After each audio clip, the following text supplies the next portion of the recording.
Welcome to the second episode of Westminster Reimagined, a special series on the New Statesman podcast that looks at how politics works and if it can be done better. We'll be joined by the Professor in British and Comparative Politics and Director of the Constitution Unit at UCL, Meg Russell, and barrister and former Conservative MP and Attorney General Dominic Grieve to discuss the UK Constitution. What is it? Is it fit for purpose? And what can be done to change it? Now, Armando, why are we talking about the Constitution? And I know I asked before, what is it? But I thought that it didn't actually exist if my AS politics... It doesn't actually exist. And so we ought to discuss whether that's a good thing or a bad thing. We're recording this to let everyone know on a glorious sunny lunchtime. And yet we're in this bunker discussing, constitutional law. And I think for a very good reason, because it might sound like a dry topic, but I think it's absolutely crucial to our survival. We've seen, the power of government when an emergency happens, the emergency powers it can bring in over COVID. But we've also seen massive disruptions in constitutional issues like Brexit, like the fact that, the Prime Minister can change the law to allow an MP not to be penalised for breaking the ministerial code. Well, that was the intention. Also, given the sad situation going on in Ukraine, we also have to ask ourselves, does our constitution, whatever that may be, is that strong enough to prevent the likes of an Erdogan or an Orban or a Putin emerging in the UK? So I know this is a bugbear of yours, isn't it, that the Prime Minister has too much power? Yes. The Prime Minister, and not just this particular Prime Minister. No, any Prime Minister with a working majority can do anything. They can abolish the Supreme Court if they want, because, of course, they brought in the Supreme Court. They can change electoral laws, the Electoral Commission, whether Parliament has to vote on whether there's an election or not. They can do all sorts of things. It's the legislature, the executive, and the judiciary all rolled into one. And normally, there's been a sort of convention in principle has stopped prime ministers from crossing certain lines. Now, my thing is, at the moment we have a government and a prime minister who's not prepared to follow convention, and therefore where does that leave us? And what's interesting is that there's also that control over the legislative timetable as well. The most recent economic crime bill, for example, that had disappeared for a while. That had gone very quiet, and all of a sudden it reappeared now that oligarchs were in our crosshairs once more. Well, exactly. So it just shows you, how much power is at the whim. I think Jacob Rees-Mogg let the whole thing slip when he'd said that actually we have a presidential system now, which obviously we don't, but we kind of do. And, is that a healthy thing? Today, Professor Meg Russell and Dominic Grieve QC are going to help us get to the bottom of this and even imagine how things could be different. Let's tell you a bit more about them. Meg Russell, Professor in British and Comparative Politics and Director of the Constitution Unit at UCL, where she leads their work on Parliament. Before joining UCL, she worked in the House of Commons and for the British Labour Party. And we're also joined by Dominic Grieve QC, who worked as a barrister before becoming a Conservative MP. He's had several roles in government, including Shadow Home Secretary and Attorney General for England and Wales. He was a prominent Remainer and, when in government, one of the most vocal supporters of the European Convention on Human Rights. Shall we start with the big question? So, is it good that we don't have a written constitution, or is it bad? We do have a written constitution. It's written down in a whole variety of different places. And, of course, it's not entrenched in any way. It can be changed by government if a government has a majority and wishes to do it.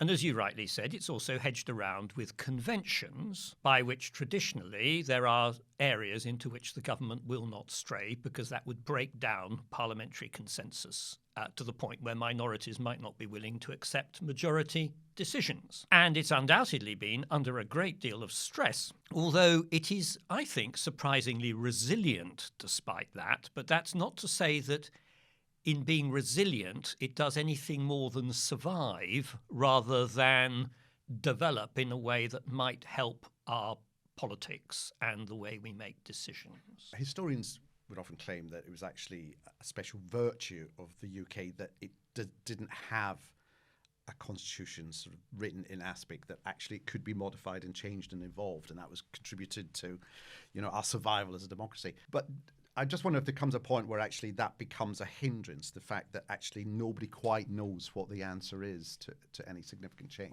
I would say potentially, but I think that there are pluses and minuses of having the kind of flexible constitution that we have. I mean, the sense in which we don't have a constitution, famously, is that we don't have a single document that pulls all of this stuff together, which in other countries that have those kinds of documents, they tend to be protected ultimately by the judiciary. They can't be that easily changed by governments. But you mentioned in the intro Orban and Erdogan and Putin. And of course, all three of those countries have written constitutions, as does virtually every other country around the world, as does the US, where people are, concerned about many of the same kinds of developments in politics. So a rigid written constitution does not necessarily protect you against some of the kinds of trends that we're worried about in this country, which are mirrored in many other countries. And indeed, in any country, if you have a strong parliamentary majority behind you in your party, you can do things like dismantling judicial checks, shutting down free media, banning opposition parties,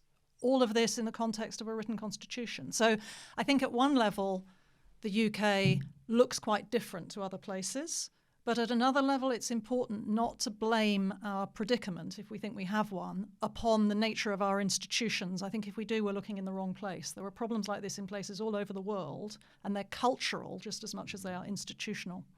But Dominic, you mentioned that there were areas into which governments still will not stray. What are those areas? Because I just wonder if any of them are now in any government sites. Obvious area into which government shouldn't stray is recognising the independence of the judiciary and the importance of its role in underpinning the rule of law. So clearly, Brexit placed that under pressure because the prorogation case was an almost classic example of the exercise of a prerogative power lying wholly with the Prime Minister and misused and abused by him, which was then checked by an exercise of the Supreme Court. But clearly, if you decide that that's an area where you want to pass legislation, which you can do, which prevents a court in future applying that check, then that is going to be a significant constitutional change. And certainly in the last 3 or 4 years, the government has shown signs of finding many conventions irksome, almost wanting to return to some sort of mythical world in which the Prime Minister has presidential power and can do what he likes unless he's toppled by a parliamentary coup, loses his majority, or thrown out by the electorate after 5 years. What we seem to have lost, but it may be simply because of the nature of the political crisis we went through over Brexit, is that rather subtle recognition that to make the UK constitution work, you have to maintain trust and confidence, particularly from the opposition in the way it's functioning. And that requires a degree of delicacy, which has been, I have to say, I think rather absent of late. Similarly, another example is our international treaty obligations. In a dualist system, we have a system where most of those don't form part of our law. It is simply a say-so of government that we will observe our international treaty obligations, and one of the role of the law officers is to make sure that the government always has an arguable case if it decides to do something which might be seen to be in breach. And yet we saw an example with the Internal Markets Bill where the government quite deliberately introduced a piece of legislation which even the Attorney General could not argue was not breaching an international legal obligation, although she then put forward an entirely spurious explanation, I have to say, as to why it was permissible, because Parliament was sovereign. When the obligation doesn't fall on Parliament, the obligation falls on the government. Yes, I think the phrase was, we are breaking international law, but only in a limited and specific way. If I was stopped by the police for speeding and said, I'm speeding, but only on this street, but, I promise I will slow down going around the corner, I wouldn't get away with it. Why weren't any of them charged?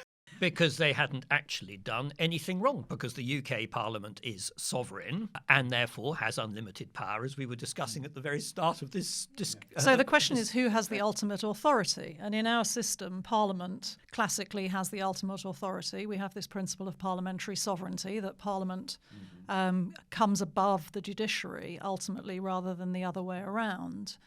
But I would argue as a parliamentary specialist that in a sense, in any system, Parliament comes above the judiciary because actually, as I said before, if you can get an adequate majority in Parliament, you can start to weaken them.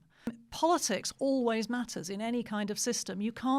One of the benefits, you could say, of our traditionally flexible constitution is, as Dominic referred to, it basically requires people to behave well. It requires people to act with restraint, and perhaps with higher levels of restraint than you might do if you felt that you were acting within a kind of cage where you were ultimately controlled by the judiciary.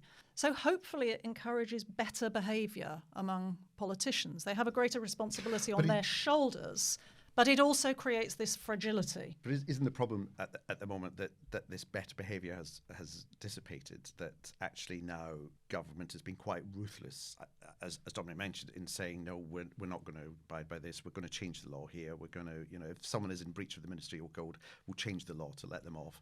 If we've made a treaty, we'll still ignore a part of it because it's in our interests, knowing that actually there is limited checks and balances to stop them from doing that. It's a delicate balance, but I would say ultimately you cannot in the end have a democracy which is governed by judges, because those judges will be overthrown if you can get the so-called will of the people on your side, because they'll be able to be presented as a sort of, unelected elite. So you always rely on a healthy political culture, a healthy democratic culture, where people respect difference, where opposition is allowed, where there's free speech and a healthy media environment, and you rely on politicians to behave well, even if you've got a set of quite strict written rules.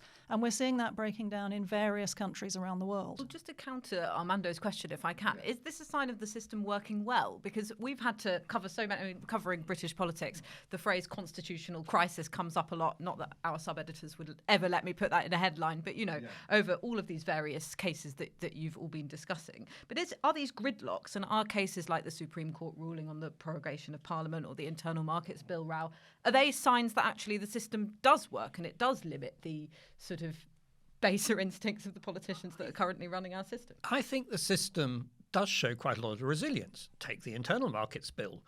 It was undoubtedly a breach of international law, but what actually happened was that the House of Lords chucked it out. And the amount of public resistance which built into the system, including from people who'd supported Leave, for example, saying this is unacceptable for the United Kingdom to behave in this way, actually led to the government dropping it. So it was, in fact, a classic example of a government about to do something which I would regard as very bad behaviour and being stopped, not by laws or a constitution, but simply by the process of democracy that we have. What is correct is that we seem to have had an awful lot of these crises in the last 5 or 6 years. And there is some clear evidence that the government, driven by, you can argue, populist instincts, but saying that people want a different kind of government, seem more willing to push the envelope out to its maximum and to challenge some of those conventions underpinning the way government behaves. Is that a sign our democracy is about to collapse? I don't think so, unless the public decide that they're prepared to tolerate it. In which case, yes, a populist government can change the law and skew it to its own advantage, and if the people are prepared to accept it, they will be saddled with the consequences. And that's how countries cease to be democracies, cease to be free, and turn into tyrannies. And it can happen. I think we have to accept that. But as Meg was saying, it's happening also in countries that have beautifully crafted constitutions. I want to keep emphasising that we shouldn't see ourselves as exceptional here. But if you look back at the last few years, undoubtedly one of the things that put strain on the system was the Brexit referendum. Dominic referred to the arguments in the Supreme Court about whether Parliament ought to be consulted on things, about at the end whether Parliament ought to be allowed to be shut down. And we got into that situation because the government was claiming to be acting on a mandate that came from a referendum. So was effectively claiming a higher mandate than the mandate that comes from Parliament. So I think you see from that episode, which had enormous reverberations, that there is a risk with referendums that they challenge the balance of parliamentary sovereignty. The idea that Parliament comes on top was challenged by the government that said, no, the referendum comes on top. And that wound up in the Supreme Court because the government was claiming to act on an instruction that had come from the referendum, which in the end wasn't a particularly clear instruction. So one thing that Dominic and I have worked on together a few years ago quite closely, the Constitution Unit created this thing called the Independent Commission on Referendums to review our use of referendums in the UK. And Dominic sat there along with others, including Gisela Stewart, who was the chair of the Vote Leave campaign, of course. So it was very plural opinion around the table. And we came up with a set of about 70 recommendations, if I remember, on ways to do referendums better. The way that referendum was done was problematic because there wasn't a clear prospectus put to the people as to what leave would mean. And we then spent about 3 years after the referendum arguing about how to interpret the meaning of leave. And that was left to Parliament and the government to battle out, and in the end wound up twice in the courts. So that is an institutional problem that we could try and prevent happening again. But would the government allow you to prevent it? I mean, haven't they opened the floodgates by using the referendum as an example of something that can then be... The precedent has been set that the popular will supersedes the parliamentary will. It can be exploited, but the interesting thing of the Commission was that Gisela, who was a Leave supporter, and I ended up agreeing entirely on the undesirability of ever holding a referendum of the same type as we'd held over Brexit. Because, precisely as Meg said, it was an abstract question that then handed to Parliament the task of implementation, whilst at the same time there was the implication that Parliament was merely the agent of the people in executing something which, in fact, people would have a wide variety of opinion as to exactly what it was supposed to be, and we must never do that again. Let's hope we're not having this discussion after the yes/no to net zero referendum. Well, I was going to say, that is an interesting case, I think, because referendums in themselves, I think the mischief did not begin with the holding of the referendum. If you look at why we held the referendum in the first place, it was fundamentally because politicians were not trusted to take the decisions on whether we should be in the EU or not. Because if it had been left to Parliament, Parliament would have decided that we should have remained in the EU, and that's that therefore caused all the post-referendum tension. The politicians are agreed broadly on the necessity of aiming at net zero, and you've got now the beginnings of a populist movement against that, trying to get that overturned via a referendum. So there's this potential pattern, which could be quite toxic, of using referendums to try and circumvent the kinds of fundamentally necessary compromises of politics, which happen in Parliament. By the opening of the floodgates. And to put simple questions, which are nowhere near as simple as they look on paper, to the people, to beat the politicians over the head with. In addition, obviously, we have the prospect of perhaps another Scottish independence referendum.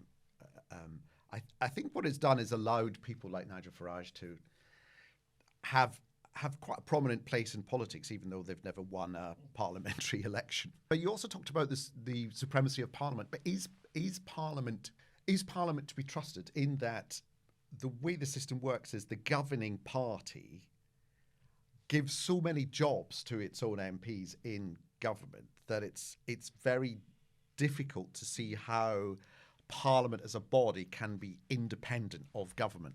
That, I think, is an important point. For several hundreds of years, Parliament operated differently from the way Parliament operates today.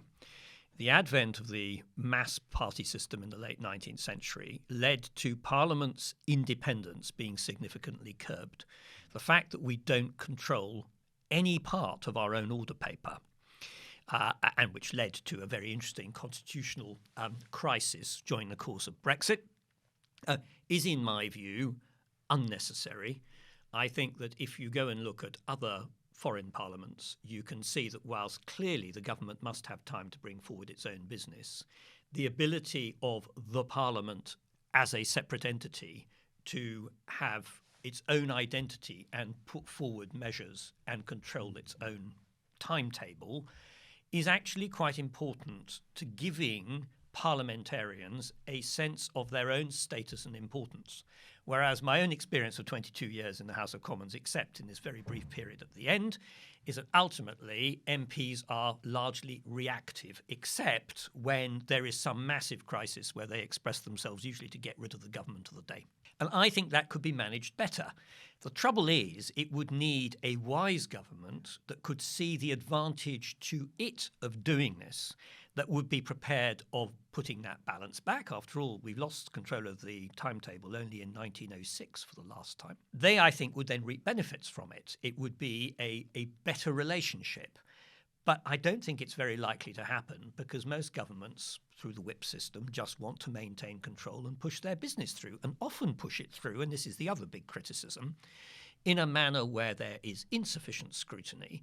And examples like the COVID regulations, or alternatively, actually, the Withdrawal Agreement Act passed at the end of 2019 after the government had won the election was all done in a great hurry, and afterwards people have noticed that there are serious flaws. Right. I completely agree with Dominic about agenda control, which is something I've written about quite a lot. And if somebody would like to read a sort of 80-page, I think, report on that, they can find one on the Constitution Unit website with this slightly ironic title, Taking Back Control. But I do think there's a very delicate balance between the government and its backbenchers, going back to your question, because obviously backbenchers are there to support the government, but also to hold it in check. And in our system, where Parliament sits at the pinnacle, where there are very few judicial checks, there is a huge responsibility on the shoulders of members of the governing party to actually keep the system working properly. And I think that we saw that in the you referred to the Owen Paterson case, where the government tried to change the rules on propriety in the House of Commons and whipped MPs to vote to change those rules. And then there was this backlash where the government had to backtrack.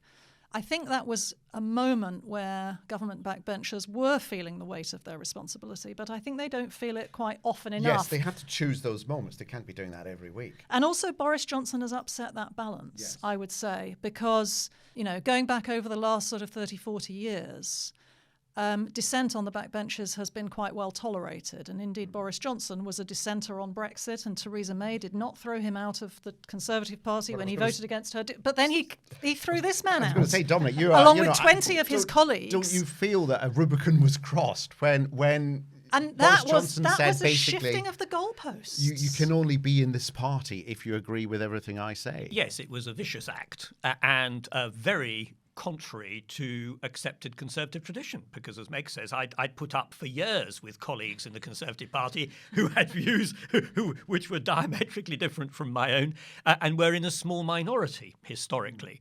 And they'd always been accommodated as long as philosophically they felt themselves to be conservatives. Also, but worth bearing in mind that in the 19th century, when party structures were much weaker, it was quite common for governments to be defeated because they would suddenly bring forward a piece of legislation and they would find that a significant number of their MPs just wouldn't support it. And they carried on, unless it was a confidence issue.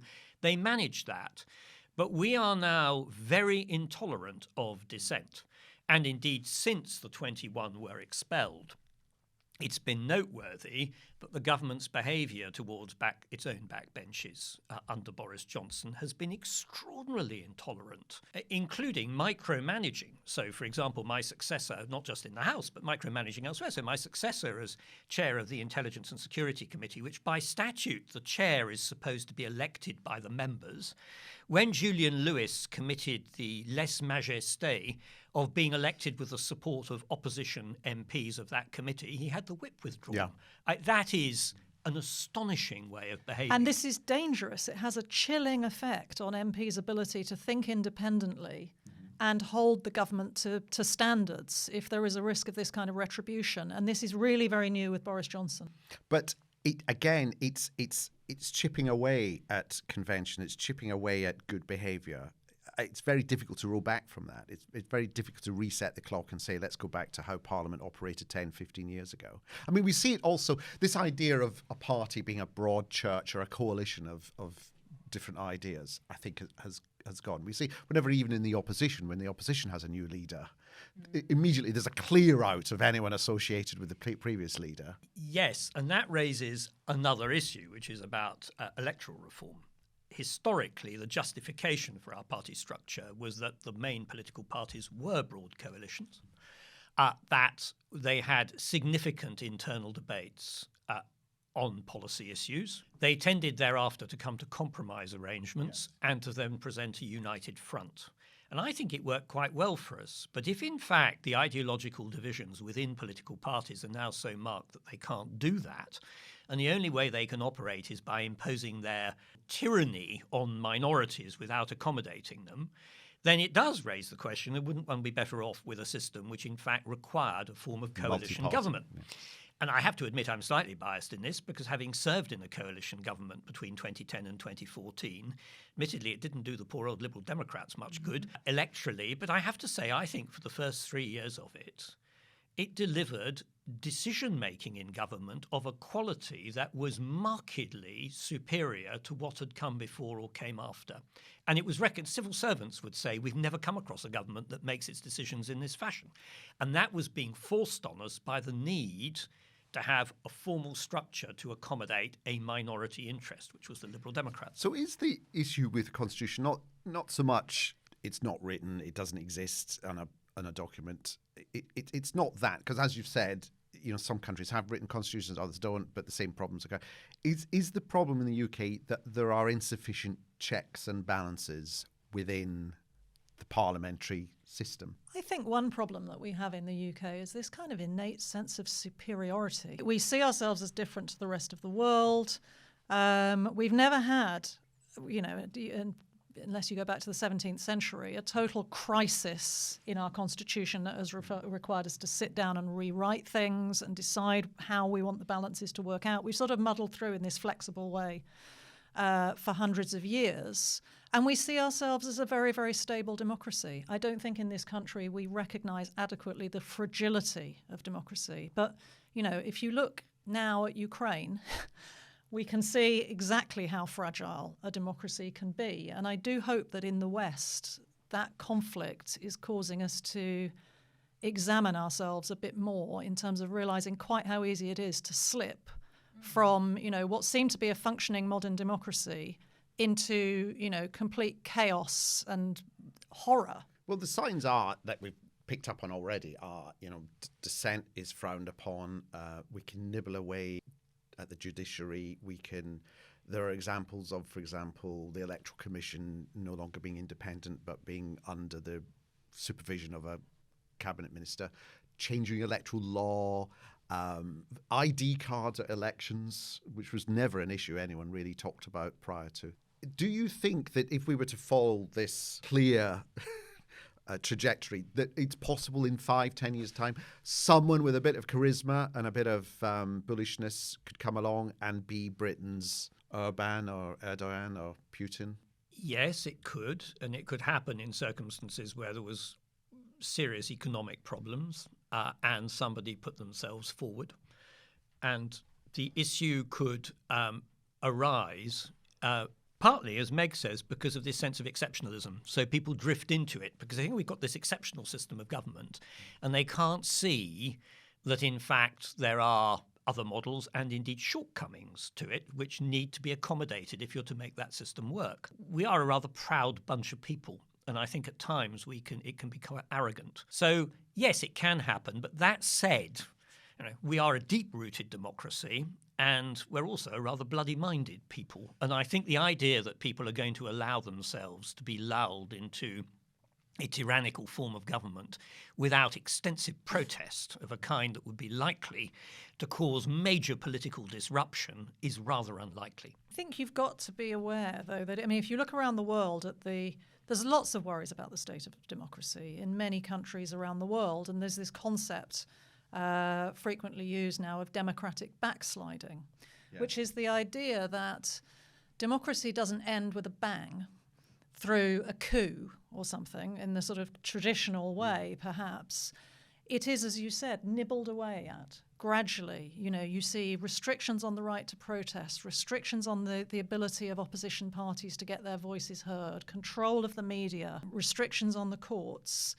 And we had some political scientists writing on the Constitution Unit blog a few months ago who drew the analogy of the frog in the pan. Gradually things are getting warmer and warmer, and you don't really see the threat that's coming, and eventually it's too late to do anything about it. So the reason that is a risk. The reason I wanted to have this discussion was I became obsessed during the last election with an obscure paragraph in the Conservative Manifesto. It was on page 42. And it was just this.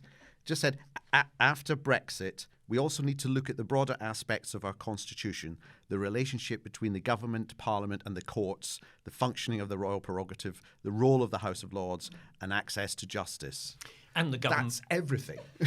it is, and the government is doing some of that. It's likely to bring in a bill to replace the Human Rights Act with the British Bill of Rights, which is incoherent nonsense. Where they actually think they're going, I don't know. But the Distinguishing intention, British from humans. Well, there may be a bit of that, but what's undoubtedly clear is that they want to clip the ECHR to try to moderate its impact, and I think they're going to find that very difficult. They've had this project which they are now pursuing on judicial review, albeit that too has had the wind taken out of its sails by the Folks report. So I'm not too worried about that. But there is lurking around this resentment that there are constitutional structures which are there to check the executive when the executive thinks it's acting in the name of the people. So you're absolutely right to identify this as a subtext of what I will call Johnsonian politics. And I think it is going to continue, and it is going to give rise to a lot of democratic debate. My hope is that Johnson will be long out of government before any of those things are fully carried out. And actually, I also happen to think that many Conservative MPs are not really very supportive of it. I think you'll find that on a page previous to that in the Conservative manifesto, there's an allegation made at Parliament that it thwarted the will of the British people on Brexit. But if you look at who it was who voted down Theresa May's deal, Boris Johnson and co. Boris Johnson, Priti Patel, Jacob Rees-Mogg, and many other members of this cabinet. And therefore, there's a kind of deliberate attempt there to castigate our institutions, our traditional institutions, which are there to constrain the executive and to represent the people. It's also been quite relaxed about the use of logic in that, if they can have a go at themselves for thwarting the will of the electorate and then then negotiate a treaty that they then want to break. It's an inbuilt and stand on a slogan of getting Brexit done when arguably they were the ones who stopped Brexit getting done a lot earlier. And I don't think we can ignore propriety issues as well.